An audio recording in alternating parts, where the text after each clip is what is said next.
Mga kapuso, pag-ingatan ang inyong mga gamit kapag naglalakad sa kalsada, lalo na sa gabi. Sa Maynila, huli sa CCTV ang pagtangay ng isang suspect na nakamotorsiklo sa bag ng isang babaeng naglalakad. Balita hatid ni Arnold Clavio. Natutulala at tila malalim ang iniisip. Ito ang estado ngayon ni Siamari na taga-barangay 697, Manila, dahil siya ay biglang nanakawan. Sa kuha ng CCTV na ito, makita ang nakawang naganap.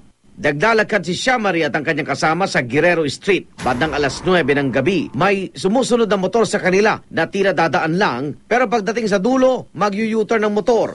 Dadaanan ng biktima sabay pipitasin ang kanyang bag.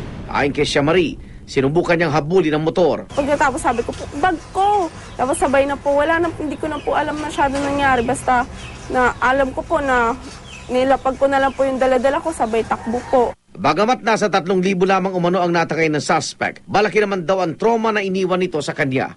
Dati-rati, parang napapanood ko lang sa TV, tapos ngayon nagkatotoo na. Nagmumotor, ganun po, medyo natatakot po ako sa ganun kasi makakalaan mo sila po ulit yung mga ganun. Ayon naman sa mga pulis, nagbago na raw talaga ang estilo ng snatching ngayon. It's a simple snatching. Ang pagkakaiba lang sa nakita natin, yung dati nakikipaghabulan yan tumatakbo Pero konting variation, naka-motorsiklo. To ensure na talagang hindi siya abutan ng kanyang biktima.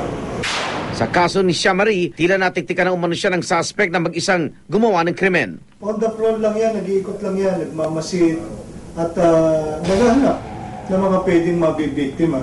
Kung hindi man riding in tandem, malimit din dyan at least 2 motorsiklo na pareho nakasingle. Kaya payo ng pulis, kip-kipin ng mabuti ang mahalagang gamit, lalo na kung naglalakad sa kalsada. Ako naman Arnold Clavio, GMA News.